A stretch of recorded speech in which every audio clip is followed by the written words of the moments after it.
We're facing a very tragic situation. Now, the foundation of our response is prayer. I say foundation because there are many ramifications. No one is preaching, sitting by idly and doing nothing to try to rescue them. Even more, I believe it could use very brutal methods without any kid gloves. You could surround the whole area and go through it with tanks until they're given up. Blow up buildings, and every place where they could possibly be hiding, go through one after another. Anyway, but prayer is the foundation of our response. Now, we have to understand what it means. What are we doing when we're praying, especially praying for somebody else? There is a kind of naive question that was asked early in the Hasidic movement of the Chos of Lublin, the seer of Lublin, the great, I guess they'd call them third generation Hasidic leaders. And he was asked, how do you pray for somebody else? I understand you can pray for yourself, but what does it mean to pray for somebody else? Now let's just notice that praying for somebody else is as old as Judaism. A couple of weeks ago, we had the incident where Miriam was punished for a crime by contracting saras, which is mistranslated as leprosy. And Aaron turns to his brother Moshe and says, she shouldn't be in such a terrible condition, pray for her. And Moses prays for Miriam. Kel norafan Allah. Hashem, please now heal her. So obviously praying for somebody else is as old as the Torah is. It's definitely right. The question is, why is it right? What does it mean? The Chos of Lublin gave an answer, and I believe that his answer really exists on two levels, on an open, obvious level, and then on a more subtle, deeper philosophical level. The answer he gave was this. Let's say Reuven comes to me with a problem. Now look, I married Reuven's parents. When Reuven was born, I was the sandik at his bris. I held him on my lap when the circumcision was performed. When he had his haircut at 3, I was the one who took the first snip of hair. When he became bar mitzvah, I was there to celebrate with the family. I married Reuven to his wife. Reuven comes to me with a problem. I can't sleep. I can't sleep. What does he think I'm praying for him? I'm praying for myself. I'm sick with worry. I'm in pain, and I can't sleep, so I'm praying for myself. That's what he said. That means that because of our involvement with each other, when someone else is in trouble, when someone else is worried, anxious, in pain, I'm also worried. I'm also anxious. I'm also in pain. So, really, in that sense, I'm praying for my own pain.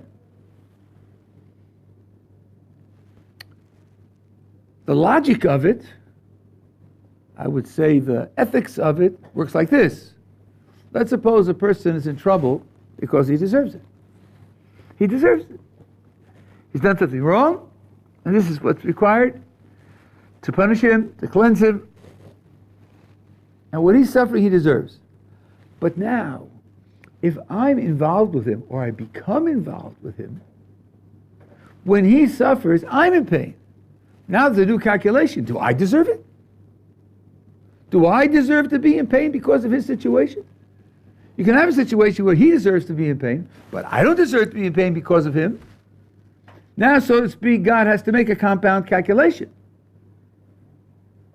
The pain that he's suffering is deserved by him. The pain I'm suffering isn't deserved by me. Sometimes that will tip the scale. Sometimes God will say, well then, it's not right, because it's not right for Gottlieb to suffer on account of Reuven's pain. And therefore, I'll have to remove Reuven's pain. This is why asking people to pray for you is always worthwhile. Don't confuse this with the idea of an intermediary. There is an old issue. I grew up Reformed, so I know this from the inside.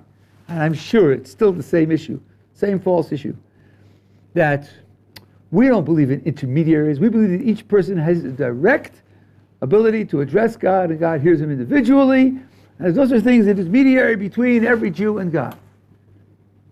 Now, that idea is hopeless. It's really hopeless. We, after all, had a priesthood, did we not? If I wanted to bring a sacrifice to God, since I am not a Kohen, I would come to the temple, present my animal, the Kohanim would receive it from me and say, thank you, go home. You're finished. We will take care of it from here, because we are the ones who officiate in the temple, and you don't. We don't believe in intermediaries? Who are we? Something that was made up 200 years ago? Classical Judaism definitely does believe in intermediaries. Certainly for offering sacrifices. The whole system is based on intermediaries. The idea that there are no intermediaries in Judaism is just, if you jettison 30% of Judaism, then you don't have it. But the 30% is there, whether you jettison or not. It's still there. It can't be ignored. But here, in our case, one person prays for another. He's not an intermediary. He's in addition. He's not in place of. I don't go home when I tell him to daven for me. It's a famous story of a couple who didn't have children for many years. And they came to a Hasidic Rabbi. And they asked him to pray for them. He said, you want me to pray and pray for you that you should have a child? 400 rubles. That's the price. 400 rubles.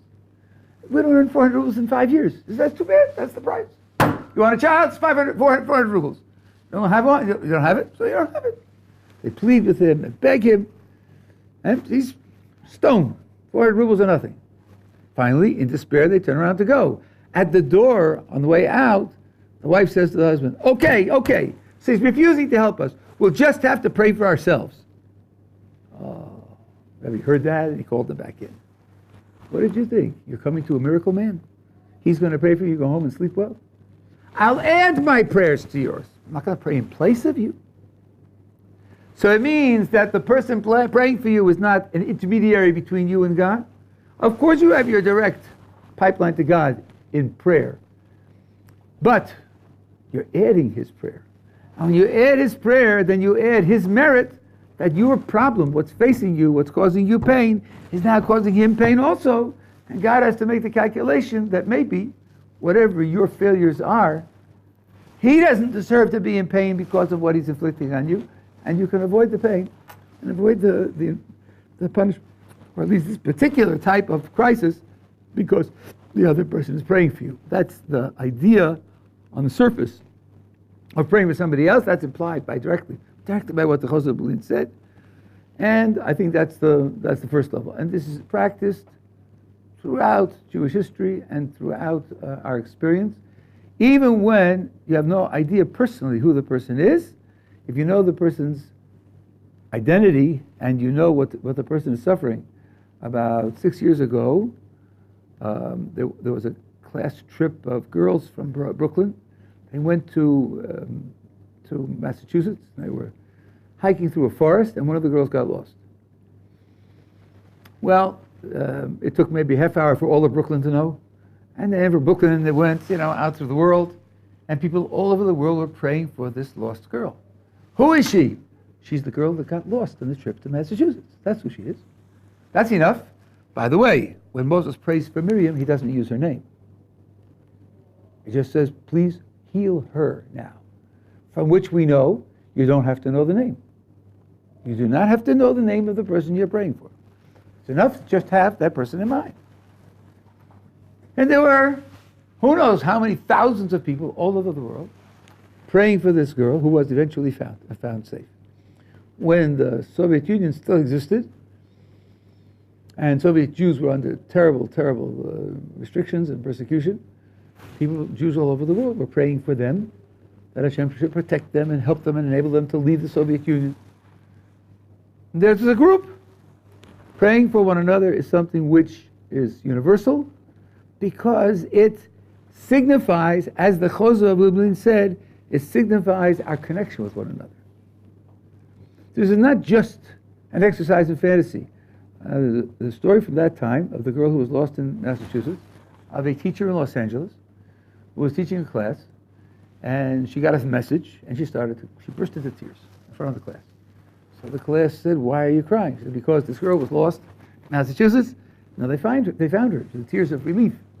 So they said to her, the children said to her, "Do you know her? Is she a cousin of yours or a friend of yours?" She looked at them and said, "She was a Jew in trouble. She was a Jew in trouble, lost, in danger. And my heart was aching for her. And now that she's been found and she's safe, I'm crying tears of joy, tears of happiness." It's that kind of involvement which means that the feelings are real feelings, genuine feelings. And the prayers express those genuine feelings. That's one level. But I think there's a much deeper level. Now, I don't know if this has happened to you because you're very young. I'm very, very old.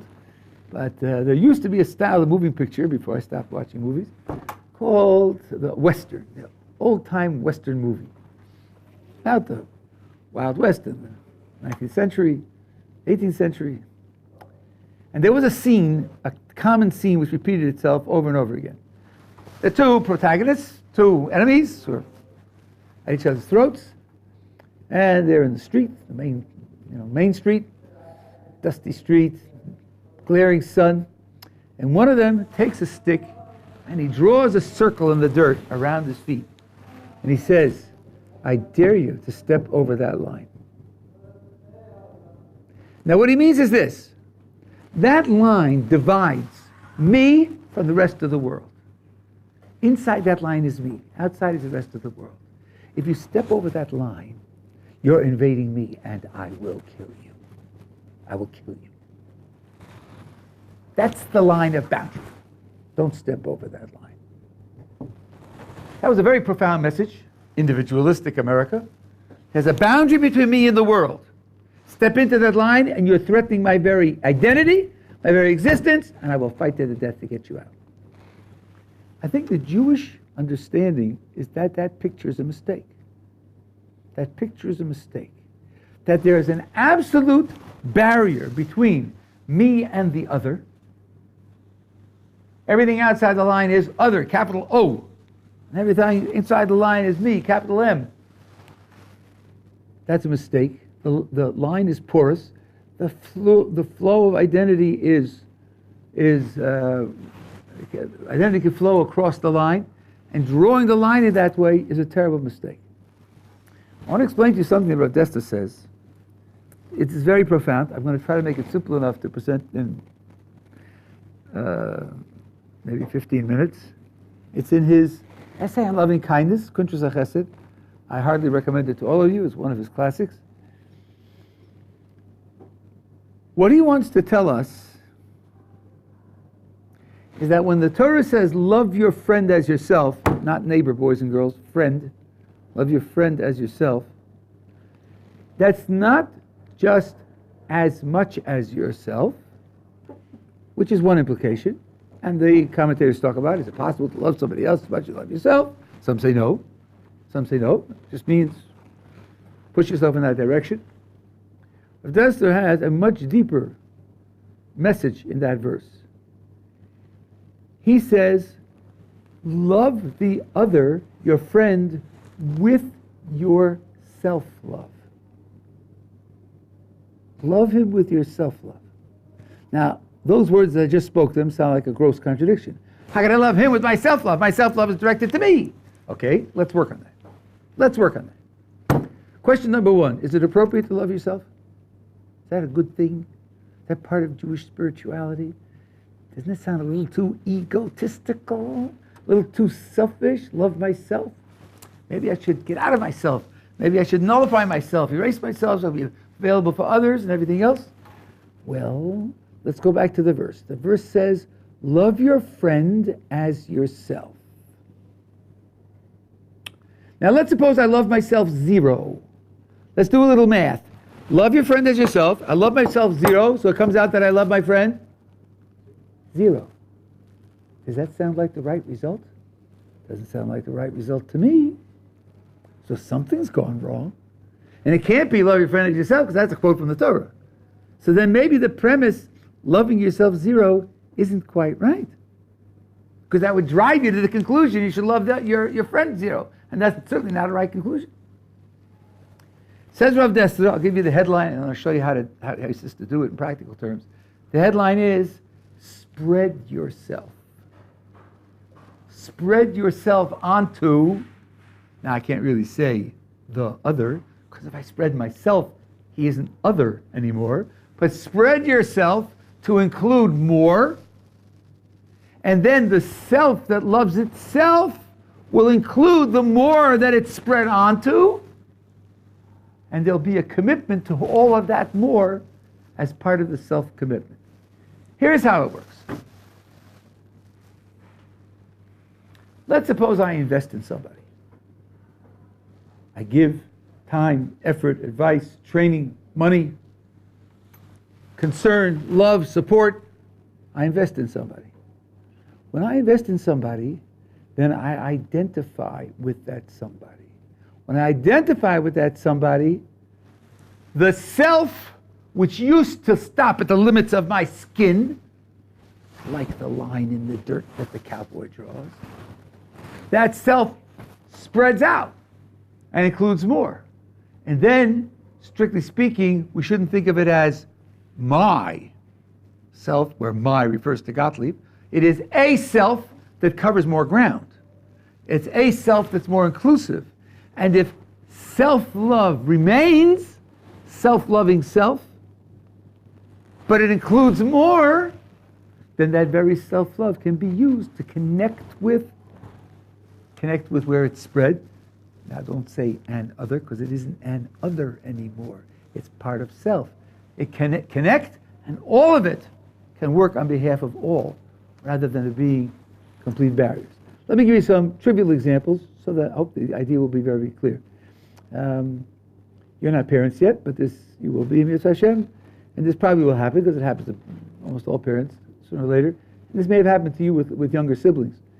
The 6-year-old is acting in the class play. 6-year-old goes up on the stage, has lines to recite.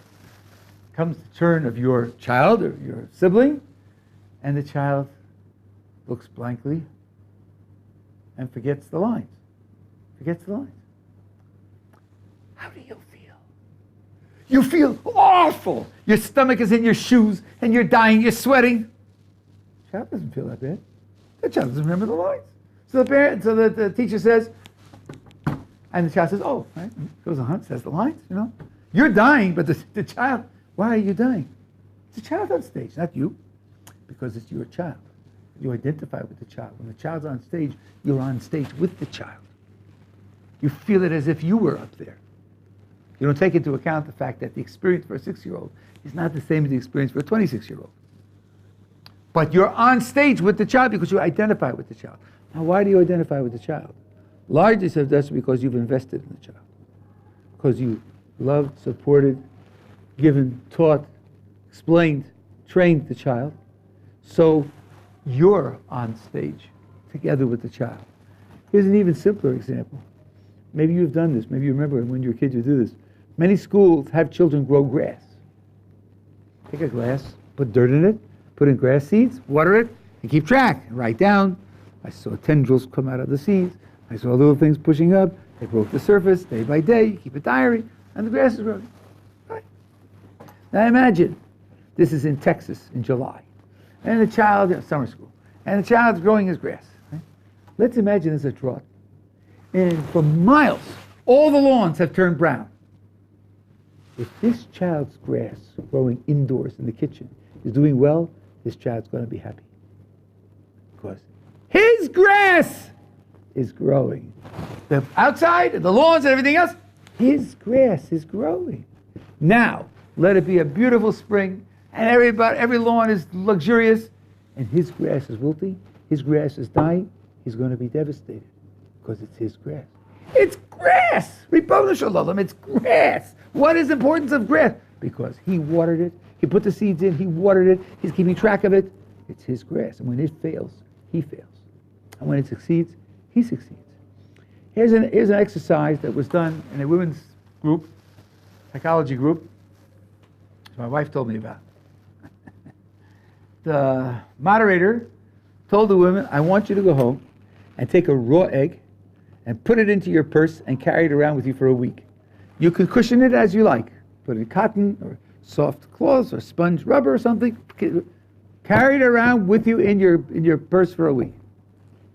Okay, that was instruction. So they did. Came back, reported, yes. Now the instructor said, okay, take the egg home and fry it and eat it. The women were horrified. Horrified! Fry my egg? Fry my egg? Yeah, it's an egg! No, but I've been caring for it for a week. I've been protecting it against all damage for a week. I preserved it intact for a week. I can't just break it and fry it. Because you invested in it.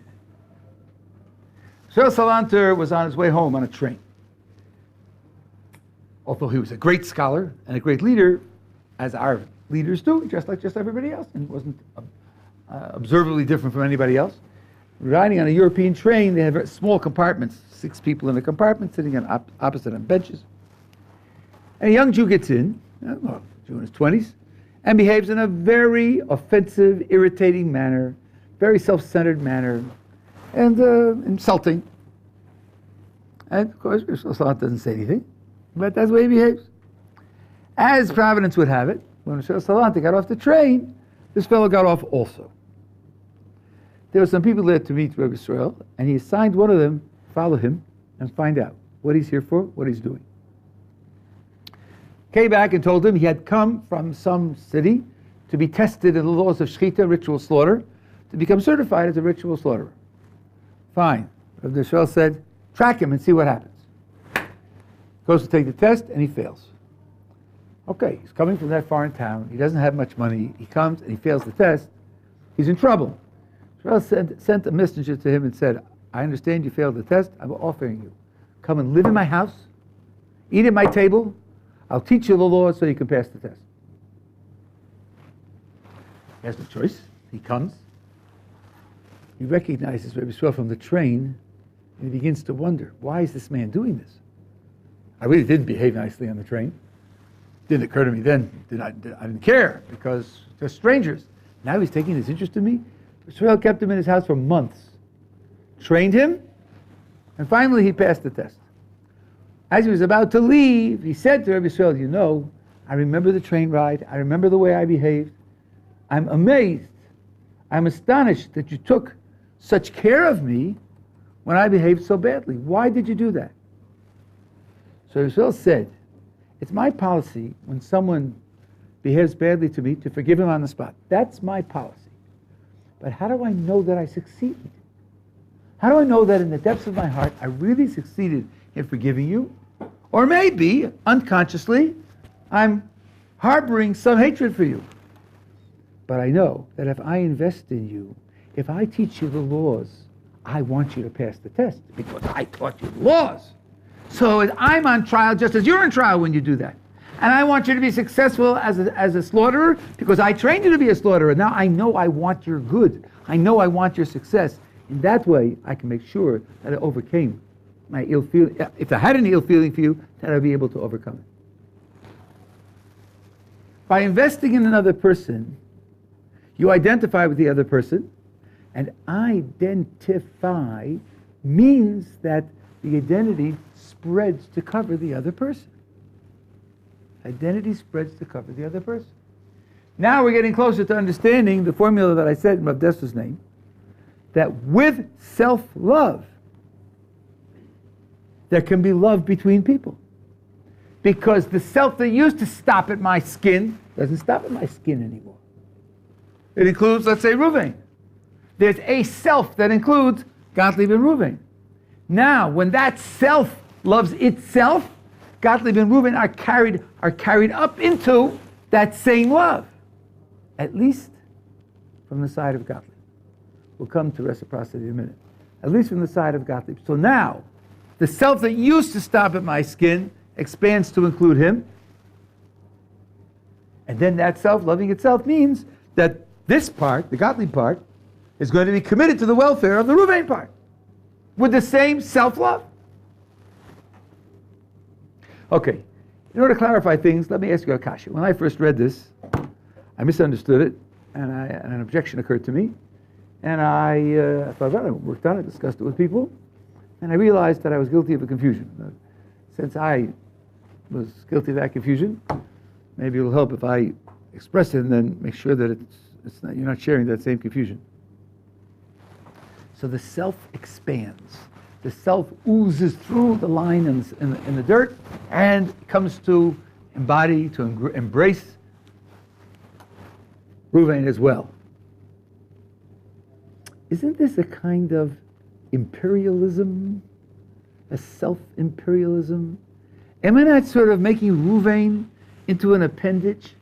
A third leg, a third arm? Sort of like having colonies? The way in which imperialist countries dealt with the rest of the world? Send out your army or send out your cheap goods or harness their economy and make it subservient to you, and then you come to control it, and it becomes part of you because you've taken control of it, taken it over. Is this really so kind, considerate, beneficent, use a big word? Or isn't this maybe just sort of expanding my sphere, expanding my possessions, so that myself comes to have more and more possessions? So that's the way the question occurred to me. Now, first I figured there's got to be something wrong here, because couldn't it happen? Isn't it possible that I will invest in Reuven and simultaneously Reuven will invest in me? Couldn't that happen? It better be able to happen, otherwise marriage is fruitless. Marriage is ruined. Marriage requires investing in each other, of course. So it could be reciprocal. Now, if when I invest in Reuven, my self expands to include him, and when Reuven invests me, his self expands to include me, so who's the imperial power and who's the colony? Hey, couldn't be that we're each both. We are each imperial powers and we're each colonies. That's not going to work. So something's wrong with this idea. It can't be reciprocal. It can't be symmetric. So I realize something's off the rails here. Something's not going right. But then I realized that when I asked the question, I cheated in the way I was talking. I cheated in the way I was looking at it. Again, I invest in Reuven, so the self that used to end at my skin, that self now includes Reuven. At this point, there's a single self with two parts. The Gottlieb part and the Reuven part. At this point, you can't ask the question of self-imperialism, because to ask the question of self-imperialism pretends that Gottlieb has his own self distinct from Reuven. That self ceased to exist. There can't be an imperial power in a colony unless they have different identities. The minute the self expands to include Reuven, the Gottlieb part doesn't have a self anymore. There's just Gottlieb plus Reuven. At least that's the way it's perceived from this skin. There's Gottlieb plus Reuven as one thing. That being the case, the very same self, when it was Gottlieb's, that led Gottlieb to love Gottlieb because of self-love, now that very same self loves Gottlieb plus Reuven because that self embraces both Gottlieb and Reuven. That's how you're using self-love to bridge the gap with another by spreading the self. That's Rav Dester's idea. It's a very profound philosophical idea, and as I pointed out with examples, it's very practical. As Rav Dester puts it, we usually think that we do good for those whom we love. A better understanding is that we love those for whom we do good. It's the doing good that brings us to love, not the other way around. It can happen the other way around, but it also can happen this way. And then, when the Torah says, love your neighbor as yourself, your friend as, sorry, my mistake, that's terrible. Love your friend as yourself, which is restricted primarily to Jews. You're not commanded to love every person. You're commanded to love Jews. And if that makes a difference to you and that's difficult to swallow, ask me and I'll explain it to you. I think any other position is unreal and inhuman. As grand and as spiritual as it sounds, it's unrealistic and inhuman. But even this way, how could I possibly love all other Jews? I don't know, almost all of them. How can I love people that I don't know? And especially, this was asked of me by a women's group in Denver. One of the women asked me a terrific question. She said, if the way in which you come to love someone is by investing in him, how do you invest in people you don't know? How do you do that? Okay, now I'm going to make a circle back to where we started. I didn't think of it on the spot. It took me months to think about it. It was a very good question. I realized later that when you pray for someone, you're investing in him. The very fact that you're praying for him, and we can pray for other Jews without knowing their names and without knowing their particulars, as we prayed for the Jews in the former Soviet Union, and as we pray for Jews in danger or impoverished anywhere in the world. Praying for a person is investing in the person. Why is that? Now we're coming to a second dimension of the problem that we're facing in our tragic situation. The heart of prayer is asking God to do something. The reason you come before God is to petition, to ask God to do things. The Torah never requires a person to do something that's illogical. I'm prepared to defend that to the death. The Torah never requires someone to do something that's illogical. If you think you have counterexamples, I can testify. It's because you don't know in detail what it is that you're being asked to do. If you would know it better in detail, you would see that it's not illogical. Now, I'm coming to God and I'm saying, please do X. Am I to suppose that my asking God has an effect on his decision whether or not to do X? Well, if my asking God can have no effect whatsoever on his decision to do X, then asking is absurd. It's illogical. It's a waste of time. In order for it to be right, for me to ask God to do something, it has to be possible, not guaranteed, but possible, that my asking can turn the trick. My asking can make the difference. Very few things in life are guaranteed. Surgery isn't guaranteed. That doesn't mean it's worthless. Use surgery because it can help. It has a probability of helping. I have to believe that my asking can turn the trick, can make the difference, that God will do it on that because I asked. If that's so, when I ask God for something, I'm trying to do it. It's my effort to make it happen. That's helping somebody. When you help somebody, there's no guarantee that your help will succeed. You help because you know there's a chance you can succeed, and you feel responsible to make the effort. Praying for somebody is also helping him in that sense. You're investing in his success. And if you're investing in success, that's what you're doing for him. And if you invest in his success, then you want him to succeed. Just like Rav Salanter, who trained the fellow to learn the laws of shechita, a ritual slaughter. So too, if you pray for somebody, you're making an effort that he should succeed. So you now identify with his success. You want him to succeed. You rejoice when he does succeed. You're doing something for him. And then Rav Dessler's formula applies directly. I love him because I invested in him, because I did something for him. What did I do for him? I prayed for him. I prayed for him. That's something that I did for him. So in the case of these three poor fellows, we have both the fact that they are Jews, and in our case they happen to be religious Jews, and they are dedicated to living in the land of Israel and building the land of Israel. And their kids, two 16-year-olds, I think, and a 17-year-old or a 19-year-old, kids. And they're not members of the army, and they're not guilty of anything. And they're suffering horribly. No question they're suffering horribly. And so we have a natural connection to them, a natural feeling of tragedy for them. And as we pray for them, that will just increase our identification with them and increase the pain we feel at the continued suffering that they're undergoing and the ultimate rejoicing that we will have when, in Yis Hashem, when they are freed and they can be able to go home. That's the second and deeper level of praying for somebody.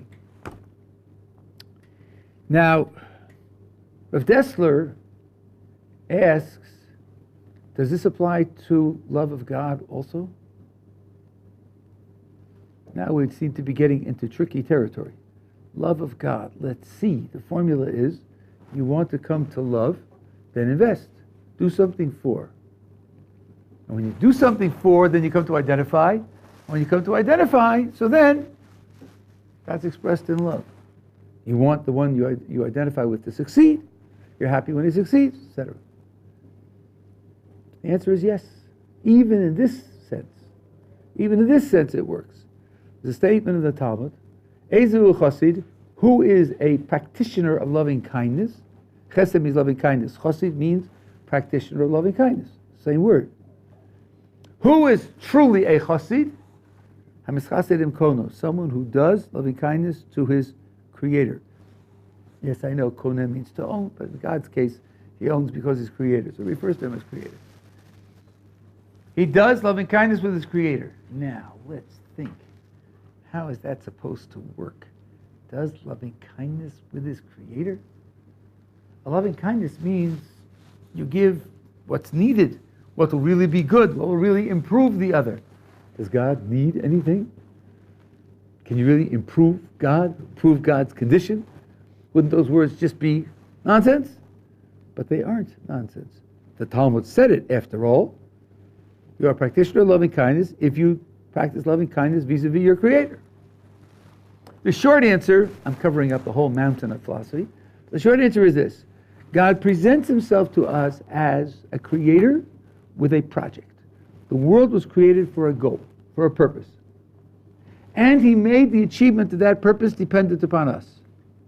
So, when I do something to move the world towards his purpose, I'm doing something that he wants.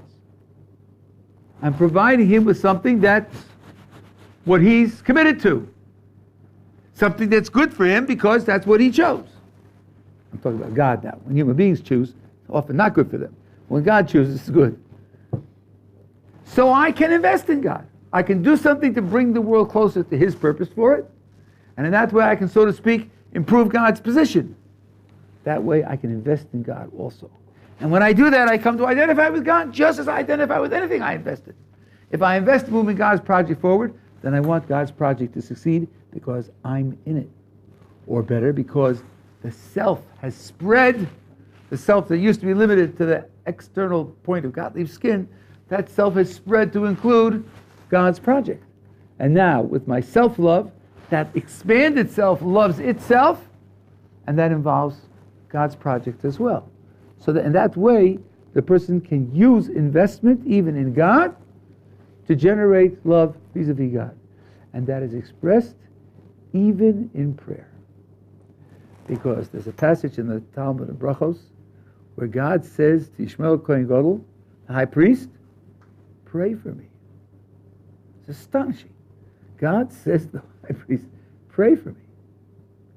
And the high priest says, may it be that your mercy should conquer your anger.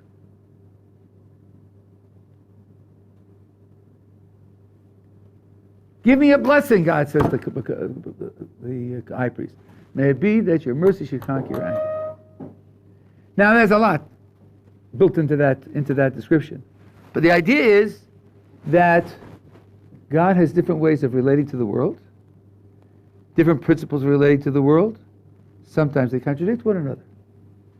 Justice will require one outcome, mercy will require a different outcome. And God is committed to both. And that means sometimes one will have to take precedence over the other. Usually, one represents the ultimate goal of creation more closely, and the other represents a means by which you will get to the ultimate goal of creation. Both are necessary. If you don't operate the means, you won't get to the end. But still, one is more just a means, which means that you could limit it if possible. You could throw it away at the end. Whereas the other is the end. That means it's the purpose, it's the goal, that you cannot sidestep. And in the end, that will be all that remains, and the rest of it can be discarded or subsumed, made only a foundation for carrying the building, not the building. And it is that way. So what Shmuel Kohen Gadol said to God, so to speak, is that let it be that the characteristic which is more related to the ultimate goal take precedence over the one that is just the means. Let it have the stronger influence. Of course, God is committed ultimately to the goal. The means is only relevant because it's the way of getting to the goal. So God, so to speak, appreciates that blessing. He appreciates that prayer. So you can invest in God in prayer also. Indeed, we say in the Siddur, redeem us for your sake. Redeem us for the sake of your name. Appealing, so to speak, to God's own commitments and saying, our exile, our suffering, our persecution is the desecration of your name. It's stopping your purposes from being performed and achieved. So we're asking that we should be relieved of our pain and our suffering so that you can achieve your purposes. That's identification with God and asking that His purposes be fulfilled for the sake of your name. That's a way in which we can use the prayer even for God, so to speak, and that way project ourselves, the self that we have, to include even God. This is the ultimate idea of prayer for another. And together with that, we do have prayers for the downfall of the wicked, the enemies, and they too are appropriate. Because, now this may be hard to hear, and I'm just telling it to you because it's true, but when you pray for the downfall of the wicked, you're praying for their good. You're praying for their good. Let's imagine you have a mass murderer on loose, and he's shooting people down. We had it in the city of Washington, D.C. about 10 years ago. I don't know how many people he killed sniping at them until they finally caught him. Suppose you pray that his gun should jam. His gun should jam. Shouldn't fire bullets. Are you praying that he should be hurt? Not at all. Every person he kills makes him worse. Every person he kills makes him worse. When you pray for his gun to jam, you're praying for his good. This is not vengeance, at least not in the popular sense of vengeance. This is the best outcome for everybody. A is chasing B to kill him, and I pray, let his leg break. I'm not saying that because I want A to be hurt. I'm saying it because I don't want A to kill B, because it won't be good for A to kill B. A will be a murderer. That's why I'm praying for everybody's good. Praying for the downfall of the wicked is a way of stopping them from performing more crime, which is a benefit for them as well. As it comes, then you can pray across the board as an investment in others. Sometimes as a direct positive investment, and sometimes as a way of investing in the minimizing of their evil, which is also good for them. And that way you're praying for the good across the board. And I think that's what we have to do vis-a-vis the people who kidnapped him, the people who are aiding and abetting and applauding and rejoicing over kidnapping them. We have to pray for their loss of power, loss of control, loss of resources, so that they will no longer continue to commit such crimes and will minimize the evil that they're capable of doing, and thereby the evil that they're capable of becoming. And that's why it's good for them as well. Questions? Yeah. You said before about making it into yourself. Now you raise the question of if you don't love yourself, then you can never love somebody else. Now if you're bringing somebody else into you to love yourself, let's say you still don't love yourself. Okay, so let me repeat what I said, because I don't think it got across clearly. I started with the Torah's statement, love your friend as yourself. That's an axiom. The Torah says so. We've got to accept that. Now let's add in a hypothetical. Suppose, just suppose, I love myself 0. Take that together with love your friend as yourself, and the conclusion you're going to get is you should love your friend 0. But that's crazy. That's a crazy conclusion. That can't be right. The Torah is not telling you love your friend 0. That's not the intent of the Torah's verse. So obviously the Torah is taking for granted that you love yourself.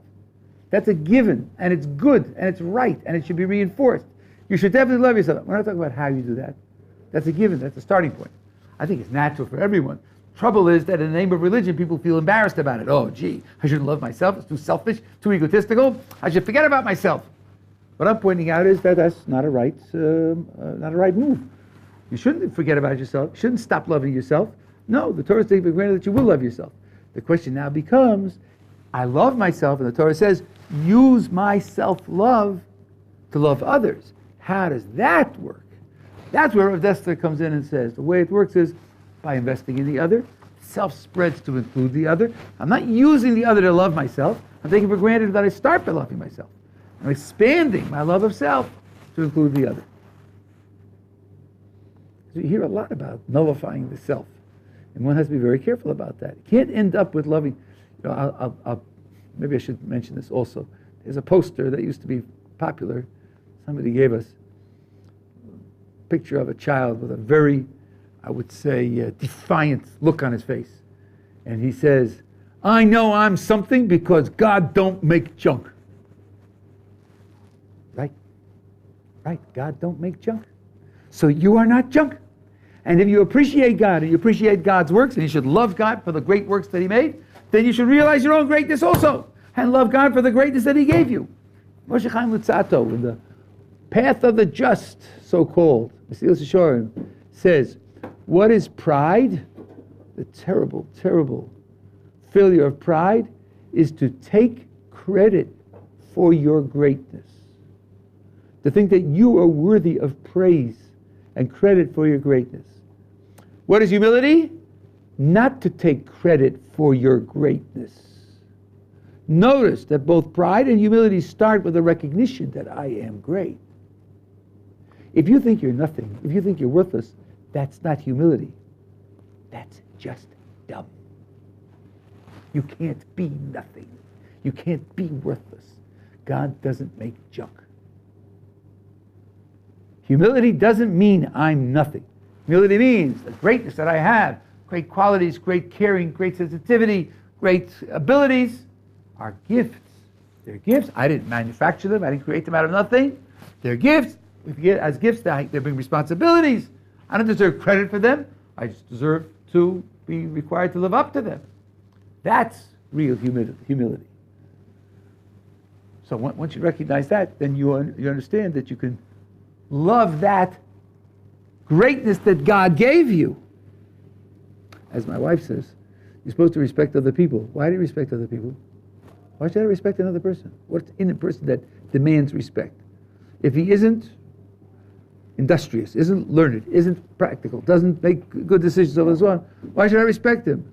My wife said, because he has a soul that God created.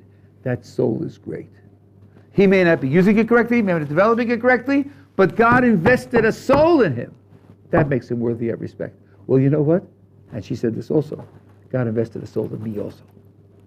And the very same item that requires that I should respect others requires that I should respect myself also. And in that sense, if I'm worthy of respect, if I'm something great, something sublime, then I can love myself as well as one of God's great creations. Nothing wrong with that at all.